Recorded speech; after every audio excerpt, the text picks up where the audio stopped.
Hello students, स्वागत है आपका हमारे इस चैनल पे जिसका नाम है फिजिक्स ही तो है। It's simple and interesting.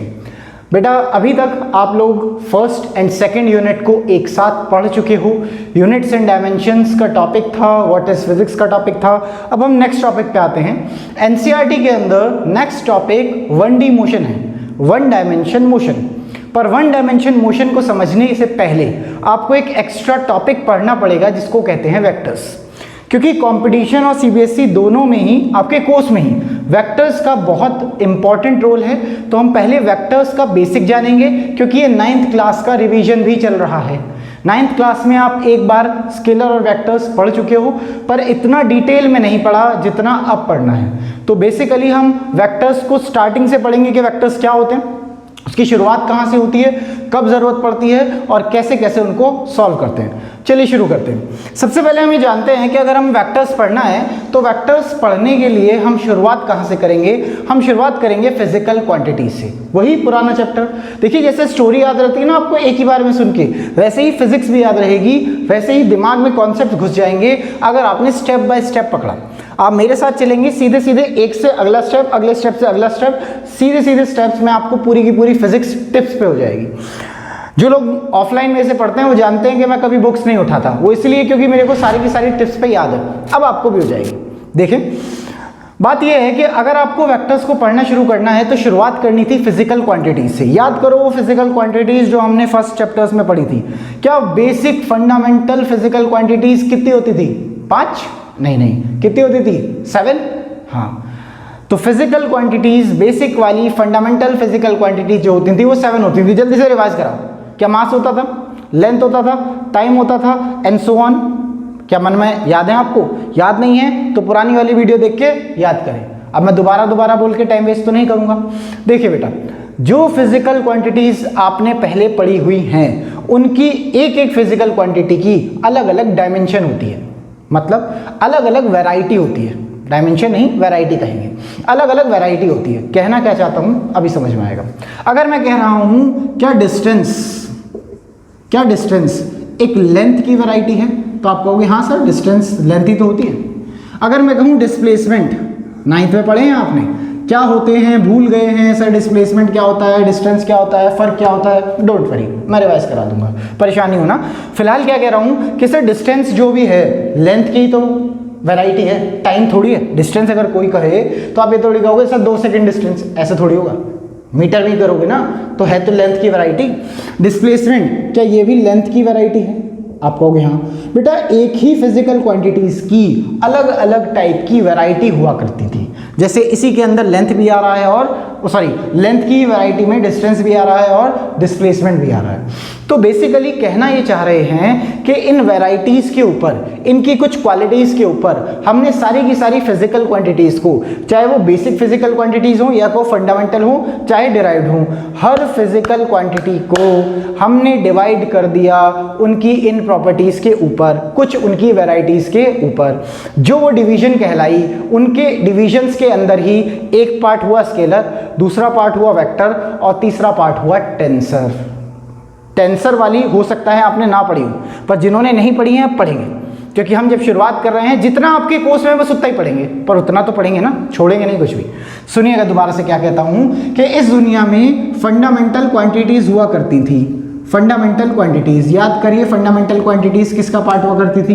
Sir fundamental quantities जो होती थी वो फिजिकल क्वांटिटीज का ही एक पार्ट थी। मैं शॉर्टकट में लिखता हूं PQ, नोट्स में भी ऐसे ही मिलेगा आपको। PQ मतलब फिजिकल क्वांटिटीज। अगर मैं फंडामेंटल फिजिकल क्वांटिटीज की बात करूं, डिराइव्ड की भी कोई प्रॉब्लम नहीं है, सिर्फ फिजिकल क्वांटिटीज की अगर मैं बात करूं तो इसे हमने इनकी कैरेक्टरिस्टिक्स की वजह से 3 टाइप से बांटा। पहला scalar, second vector and third tensor. अब ये क्या है आपको घबराने की जरूरत नहीं, सारा मैं समझाऊंगा। बस आपको तो बहुत ध्यान से सुनते जाना है, कुछ नहीं करना है, ठीक है। बाकी कॉपी पेन कुछ भी आपके हाथ में छोड़ दो, हेडफोन लगा लो ताकि बाकी सबका शोर आपके दिमाग में ना पड़े। बड़े ही फोकस से समझेंगे, ध्यान लगाएंगे। बेटा जब मैं क्वांटिटीज़ की बात आई तो हमने क्वांटिटीज़ को कुछ प्रॉपर्टीज़ के ऊपर, कुछ वैरायटी के ऊपर बांटने के बाद हमने कहा कि आज के आगे से हम इन क्वांटिटीज़ को 3 टाइप्स में बांटा करेंगे। पहला स्केलर, दूसरा वेक्टर और तीसरा टेंसर क्वांटिटीज़। अगर हमने कहा कि स्केलर क्वांटिटीज़ क्या होती हैं तो सुनना सर, स्केलर क्वांटिटीज़ वो क्वांटिटीज़ होती थी जिनके अंदर सिर्फ मैग्नीट्यूड होता था, डायरेक्शन की ज़रूरत नहीं होती थी। एग्जाम्पल मास। अगर मैं कहूं कि मेरे अंदर कितना वजन है तो आप कहोगे सर 80 kg है। आप ऐसे थोड़ी कहोगे 80 kg ईस्ट में, ऐसे थोड़ी कहोगे 80 kg वेस्ट में। सर अगर आपके अंदर 80 kg है तो ईस्ट में भी वही है, वेस्ट में भी वही है, डायरेक्शन की क्या ज़रूरत है? सही बात है, सही बात है भाई। अगर मैं कह रहा हूं कि आपके पास 10 रुपए हैं इस पॉकेट में, 10 रुपए इस पॉकेट में, मैं ये कह दूंगा क्या कि इधर वाली पॉकेट के जो 10 रुपए हैं वो ज़्यादा इंपॉर्टेंट है? नहीं। क्या मैं ऐसे कह दूंगा मैंने आपको 10 रुपए दिए, आपके फ्रेंड ने भी आपको 10 रुपए दिए और आपके पास 0 रुपए हो गए, आपको ऐसे थोड़ी होगा? इतने ऐसे तो ना, तो मेरे ऐसे दोस्त है कि वो 10 रुपए दे दे, ना आप इतने शरीफ हो गए मैं 10 रुपए दे दूं, मतलब मैं आपको दे दूं, बात सही है, मैं क्यों दूंगा आपको 10 रुपए? आप तो करोड़ों के इंसान हो। खैर मजाक था ये सेकंड वाला। अभी आप आगे बढ़ते हैं। बात ये आती है कि सर स्केलर क्वांटिटीज़ ऐसी क्वांटिटीज़ होती थी जिनके अंदर डायरेक्शन की ज़रूरत नहीं होती थी। डायरेक्शन की ज़रूरत मतलब अगर आपको कोई पैसे दे रहा है तो चाहे ऐसे हाथ घुमा के दे और चाहे ऐसे हाथ घुमा के दे, चाहे डायरेक्ट दे दे, पैसे उतने ही होंगे, पैसे उतने ही होंगे, है ना। अगर आपके अंदर 80 kg मास है तो चाहे इस डायरेक्शन में 80 kg हो, चाहे इस डायरेक्शन में 80 kg हो, आप कहोगे ही नहीं डायरेक्शन क्या है। आप तो एकदम से वेइंग मशीन पे चढ़ोगे, देखोगे इतना मास है, बात खत्म। ऐसी क्वांटिटीज़ के अंदर सिर्फ ये इंपॉर्टेंट होता था कि नंबर कितना है, 5, 10, 15, 80, और यूनिट क्या है, जैसे केजी, ग्राम, मिलीग्राम, कुछ भी हो सकता है ना। यही इसी चीज़ को हम क्या कहते थे, मैग्नीट्यूड। तो ज़रा देखें सर, अगर कोई स्केलर क्वांटिटी है तो उसके अंदर जो इंपॉर्टेंट होता है या फिर जो चीज़ होती है वो सिर्फ मैग्नीट्यूड होता है। मैग्नीट्यूड क्या मतलब? सर मैग्नीट्यूड के अंदर 2 चीज़ें आएंगी, एक तो न्यूमेरिकल वैल्यू जैसे 10, 20, 40, 50 कुछ भी, और साथ साथ में इसकी यूनिट जैसे केजी। भाई ये तो इंपॉर्टेंट है, हाँ केजी है, ग्राम है, अगर लेंथ होता तो सेंटीमीटर है, मीटर है। तो बेटा देखो स्केलर क्वांटिटीज के अंदर होगा मैग्नीट्यूड। किसे कहते हैं मैग्नीट्यूड? क्योंकि बार बार आप मेरे मुंह से अब मैग्नीट्यूड सुनोगे, आगे भी आपने कई बार इसका मैग्नीट्यूड ये है, इसका मैग्नीट्यूड ये है। देसी भाषा में मैग्नीट्यूड का मतलब नंबर और यूनिट, ये होता है मैग्नीट्यूड। आगे बढ़ते हैं सर, इस चीज़ों के अंदर, स्केलर वाली चीज़ों के अंदर या स्केलर क्वांटिटीज के अंदर आपको एक चीज़ की ज़रूरत नहीं पड़ती, वो है डायरेक्शन। इनके अंदर डायरेक्शन की ज़रूरत नहीं है आपको। अच्छा फिर किसकी ज़रूरत है? सिर्फ मैग्नीट्यूड की। सामने आपके मैग्नीट्यूड। आगे देखिए सर, एग्जाम्पल देखें तो सर एग्जाम्पल जैसे अभी देख रहे हैं, मास 10 kg, 20 kg, 50 kg, क्या फ़र्क पड़ता है कितने kg है, मास स्केलर क्वांटिटी है। और देखें डिस्टेंस, याद है कितना चल रहे हो, 10 मीटर, 20 मीटर, 30 मीटर, किस डायरेक्शन में चल रहे हो इंपॉर्टेंट नहीं है, बस चल कितना रहे हो इंपॉर्टेंट है। और एग्जाम्पल सर स्पीड, याद करो 9th क्लास में एक चीज़ पढ़ी थी स्पीड, याद नहीं है तो कोई बात नहीं, अभी पढ़ेंगे, हालांकि बहुत सारों को याद होगा, सबको ज़्यादातर याद होगा, पर कोई बात नहीं, याद नहीं है तो हम पढ़ेंगे। टाइम, एग्जाम्पल और लेते हैं टाइम, और एक अच्छा सा एग्जाम्पल मनी। बताओ पैसे किसी भी डायरेक्शन से आने चाहिए, बताओ है ना भाई। मैं कहूँ कि मैं तो आपकी पीछे वाली पॉकेट में 100 रुपये रखूँगा, आगे वाली में नहीं रखूँगा, मना कर दोगे? बिल्कुल भी नहीं करोगे। आप कहोगे सर कैसी बात कर रहे हैं, आप मेरे पीछे वाली पॉकेट में रखो, आप रख के चल जाओ, मैं कल को आके ले लूँगा, है ना। तो कहने का मतलब है बेटा, ये सारी की सारी क्वांटिटीज़ ऐसी होती थी जिन पे डायरेक्शन का फर्क नहीं होता था। लेकिन ऐसी भी क्वांटिटीज़ थी इस दुनिया में जिसके अंदर डायरेक्शन का असर होता था, यानी कि आपको डायरेक्शन भी यूज़ करनी पड़ती थी। इससे पहले मैं आपको वो फीलिंग समझाऊं, मैं आपको एक स्टोरी या एक एग्जाम्पल बताता हूँ। फॉर एग्जाम्पल, आप यहाँ पे एक कार है आपके पास, ये Q2C कार, बड़े बड़े व्हील्स वाली। अब प्रॉब्लम ये हुई कि आप और आपके 4 फ्रेंड, यानी कि 5 लोग, आप और आपके 4 फ्रेंड 5 लोग गाड़ी में बैठ के जा रहे थे, गाड़ी का पेट्रोल खत्म हो गया, तो पांचों ने कहा एक काम करते हैं, धक्का मार के पेट्रोल पंप तक लेके चलते हैं। हुआ क्या कि 3 आदमी ने तो इधर से धक्का मारा ऐसे आगे की तरफ, 2 आदमी ने इधर से धक्का मारना शुरू कर दिया, तो क्या गाड़ी बहुत जल्दी पेट्रोल पंप पहुंच जाएगी?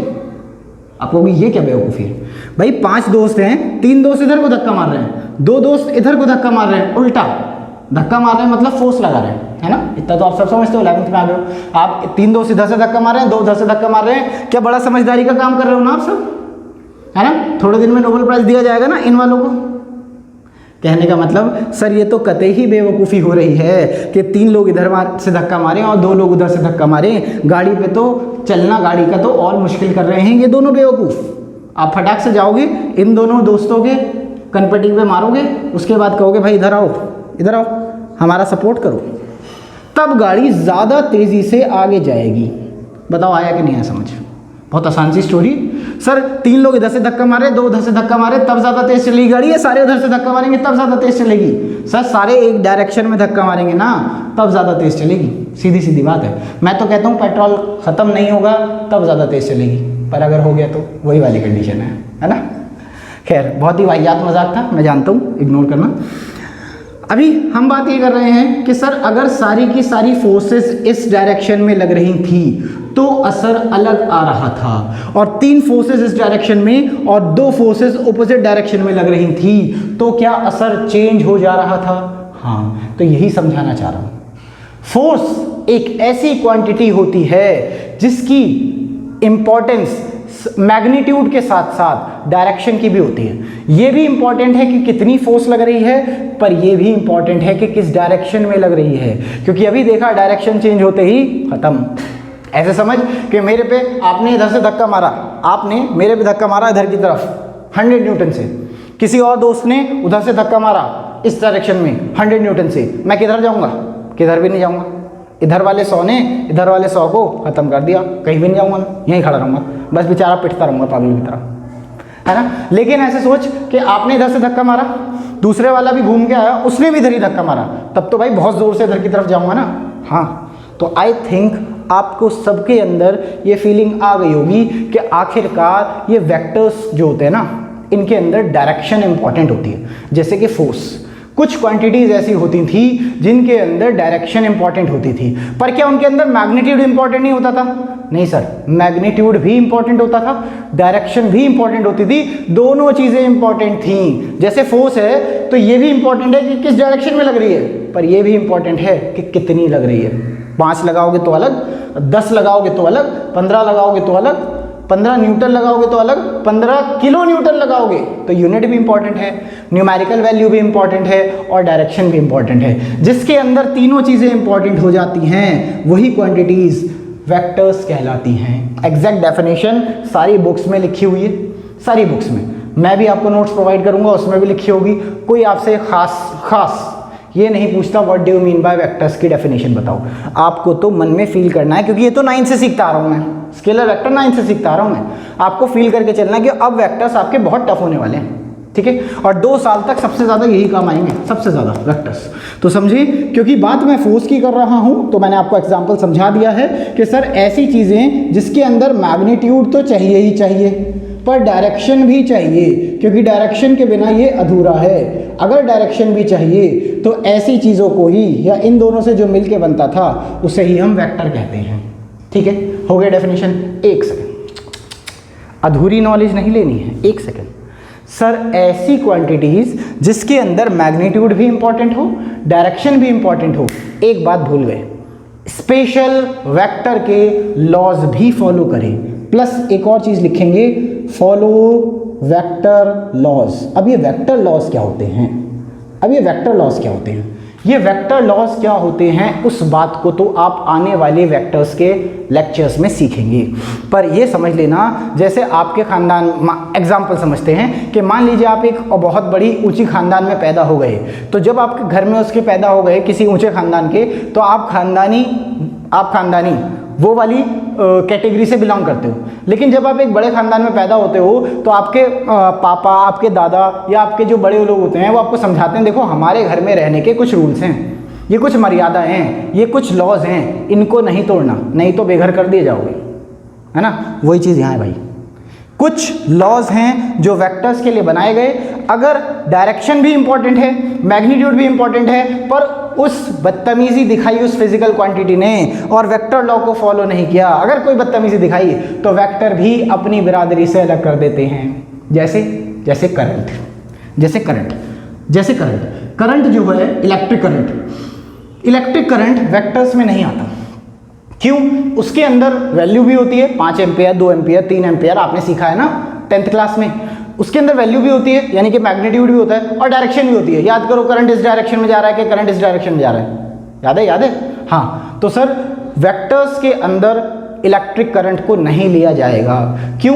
क्योंकि वेक्टर्स की कैटेगरी के आने के लिए 3 चीज़ें ज़रूरी हैं, मैग्नीट्यूड भी इंपॉर्टेंट हो, डायरेक्शन भी इंपॉर्टेंट हो, लास्ट वाला भी इंपॉर्टेंट है सर, वेक्टर लॉज को भी फॉलो करता हो। अच्छा, लॉज क्या है वेक्टर लॉज? अभी आगे सीखेंगे, सो डरना नहीं है वेक्टर लॉज क्या है, बस इतना तो समझ लो कि जो वेक्टर लॉज हम आगे सीखने वाले हैं उनको फॉलो करना जरूरी है अगर किसी क्वांटिटी को वेक्टर होना है। एग्जाम्पल सबसे ज्यादा कॉमन और सबसे ज्यादा बढ़िया एग्जाम्पल फोर्स। कैसे पता? सर इस दुनिया में रोज फोर्स लगते हुए देखता हूं और रोज ये ऑब्जर्व करता हूं कि डायरेक्शन इंपॉर्टेंट है, नहीं तो ऐसे ही होगा, 4 दोस्त जा रहे होंगे, 2 इधर से धक्का मारेंगे गाड़ी को, 2 उधर से धक्का मारेंगे, सुबह से लेके शाम हो जाएगी, गाड़ी नहीं हिलेगी, अपना गाड़ी खड़ी होगी, अरे बेचारे थक गए, अल्लाह इतनी मेहनत कर ली सुबह शाम तक, ऐसा हो जाएगा हालत। तो ऐसा तो बेवकूफ़ी करेंगे नहीं, है ना? चाहे फिजिक्स पढ़ी हो या ना पढ़ी हो, सबको पता है कि सर चारों के चारों इधर ही दोस्त उधर ही धक्का मारेंगे, है ना? 4 दोस्त आए, गाड़ी में बैठे, पेट्रोल खत्म हो गया, पीछे से धक्का मारना शुरू किया, पता चला चारों के चारों दोस्त मार के धक्का मारने लग गए, गाड़ी में तो कोई बैठा ही नहीं, गाड़ी गई। खैर आगे बढ़ते हैं। दोस्त हमारे होंगे ना, हमारे जैसे दोस्त हमारे जैसे ही होते हैं, तो ऐसे ही गाड़ी पहुंचाएंगे बेचारे। खैर, वेक्टर क्वांटिटीज का एग्जाम्पल हुआ फोर्स, और एग्जाम्पल्स होते हैं जो आपने पहले पढ़े हैं बेटा, वेलोसिटी, आपने एक और चीज पढ़ी होगी डिस्प्लेसमेंट, ये सब वेक्टर्स के एग्जाम्पल हैं। एक सेकेंड सर, स्केलर समझ में आ गया, वेक्टर समझ में आ गया, और वेक्टर लॉस क्या होते हैं पता नहीं, लेकिन समझ में आ गया कि वेक्टर लॉस को फॉलो करेंगे तभी कोई चीज़ वेक्टर बनेगी। लेकिन एक अलग से चीज़ बनाई मैंने, एक और क्वांटिटी बताई थी मैंने, टेंसर क्वांटिटी। टेंसर, ये इसके अंदर क्या होता है? देखो बेटा, टेंसर क्वांटिटीज वो क्वांटिटीज होती हैं जिनके अंदर मैग्नीट्यूड भी इंपॉर्टेंट है, शॉर्टकट में लिख रहा हूं बच्चे, मैग्नीट्यूड भी इंपॉर्टेंट है, डायरेक्शन भी इंपॉर्टेंट है, लेकिन ये वेक्टर लॉस को फॉलो नहीं करते। मैं ऐसे शॉर्टकट में लिखता हूं, फॉलो वेक्टर लॉज नहीं, वेक्टर लॉस को फॉलो नहीं करते। अगर ये क्या मतलब है सर? ये क्या मतलब है?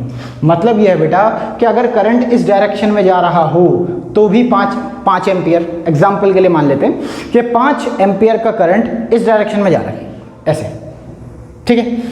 अब उसके आगे जाके 2 रास्ते मिले, 2 रास्ते देखते हैं, बोर्ड पे देखते हैं, समझाता हूँ। यहाँ समझते हैं छोटी सी जगह।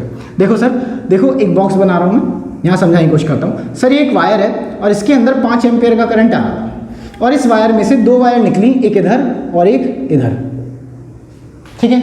मैंने कहा कि 5 एम्पियर का करंट आ रहा था, आगे 2 वायर निकली हैं, 3 एम्पियर का इधर चला गया। क्या बता सकते हो इधर कितना गया होगा? भाई 5 का था, 3 इधर चला गया, इधर कितना गया होगा? आपके मन में फीलिंग आ रही है सर 2 एम्पियर, हाँ के ना? जरा सुनना, ये जो 2 तार है ना, जो ऐसे करके 2 तार करी है मैंने, अगर इन तार के बीच का जो ये एंगल है, ये तार के बीच का जो एंगल है, ये वाला, अगर ये तार के बीच का जो एंगल है, सोचो अगर मैं ये कम कर दूं, इसको मैं ऐसे कर दूं, तो क्या इधर 3 एम्पियर और इधर 2 एम्पियर की वैल्यू बदल जाएगी? सोच के बताना। ये जो 2 तार हैं जो ऐसे हो रही हैं, अगर मैं इसे थोड़ा पास ले आऊं तो क्या इधर 3 एम्पियर की वैल्यू और इधर 2 एम्पियर की वैल्यू बदल जाएगी, कम ज़्यादा हो जाएगी?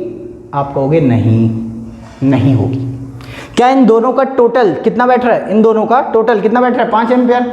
ऐसे ही अब मैं कहूँ कि ये एंगल छोटा कर दो, तो क्या इन दोनों का टोटल 5 से कम हो जाएगा, 5 से ज़्यादा हो जाएगा? आप कहोगे नहीं, ये क्या बेवकूफ़ी है, 5 आ रहा है, चाहे आप ये तार ऐसे रखी हो, चाहे ऐसे रखी हो, चाहे ऐसे रखी हो, क्या फ़र्क पड़ता है? 3 और 2 में बट रहा है, तो टोटल मिला के 5 ही होगा। लेकिन फोर्सेज में ऐसा नहीं होता भाई, फोर्सेज में ऐसा नहीं होता। फोर्सेज में ऐसा होता है कि 3 इधर है, 2 इधर है, तो ये भी इंपॉर्टेंट है कि कितने एंगल पे लग रही हैं, तब जाके पता चलेगा कि कितना है। समझ के आए? अभी हो सकता है आपको अजीब लग रहा हो, क्या बोल रहा हूँ, क्या लग रहा हो, टेंशन मत लो, इतना से समझो। सर बात यह है कि देखो इसके अंदर भी 5 एम्पियर यानी कि मैग्नीट्यूड है, इसके अंदर भी डायरेक्शन है, क्योंकि 3 एम्पियर इधर गया है और 2 एम्पियर नीचे हो गया है, एक ऊपर वाली वायर में, एक नीचे वाली वायर में। करंट के अंदर भी डायरेक्शन है, लेकिन ये वेक्टर लॉस को फॉलो नहीं करता, इसलिए वेक्टर्स ने इसे अपनी बिरादरी से निकाल के एक नई बिरादरी में जगह मिली, एक मैग्नीट्यूड एक डायरेक्शन तो रखने वाली कैटेगरी, पर जिसके अंदर लॉज फॉलो नहीं होती, पर उस क्वांटिटी को हम क्या बोला, टेंसर। अच्छा, बहुत सारे एग्जाम्स में, कॉम्पिटिशन्स में इलेक्ट्रिक करंट का क्वेश्चन बहुत बार आता है कि बताओ स्केलर है कि वेक्टर है कि टेंसर है। अगर आपको एग्जाम में टेंसर ऑप्शन दिखेगा तब तो आप 100% टेंसर मार्क करोगे, लेकिन अगर आपको टेंसर नहीं दिखेगा तो याद रखना ये वेक्टर नहीं होता। वेक्टर के लिए कंडीशन है लॉस को फॉलो करना चाहिए, फिर इसकी कैटेगरी स्केलर की होगी, ये याद रखना। मतलब ये देख लो, इसके अंदर डायरेक्शन होने के बाद भी हम इसको आंसर में स्केलर मार्क कर सकते हैं। वैसे तो स्केलर नहीं है, टेंसर है, अलग कैटेगरी है, पर हम फिर भी इसे स्केलर मार्क कर सकते हैं। इलेक्ट्रिक करंट को वेक्टर मार्क कभी नहीं करेंगे, याद रखिएगा, ठीक है। तो ये बाइफर्गेशन है, आपको आई थिंक आपको अच्छे से फील आ गई होगी कि स्केलर क्वांटिटीज का मतलब क्या होता है, इसको अप्लाई कैसे करते हैं दुनिया में, वेक्टर क्वांटिटीज का मतलब क्या होता है, अप्लाई कैसे करेंगे, और एक अगली क्वांटिटी जो टेंसर क्वांटिटी होती है उसका कैसे होता है, उसका यूज कैसे करेंगे। अब हम कल से जो नई वीडियो आएगी, नेक्स्ट वीडियो आएगी, उसके अंदर हम वेक्टर्स को और डिटेल में पढ़ेंगे, क्योंकि चैप्टर तो वेक्टर्स का है, स्केलर्स तो पहले ही सीख चुके हो, और टेंसर क्वांटिटी आपके लिए इंपॉर्टेंट है नहीं, ये तो बस जानना था कि क्या होता है। टेंसर क्वांटिटीज को 12th में देखेंगे। ओके, तो अगर आपको समझ में आ गया होगा तीनों चीज़ें तो लाइक करें, सब्सक्राइब करें एंड शेयर करें। तब तक के लिए गुड बाय, जय हिंद।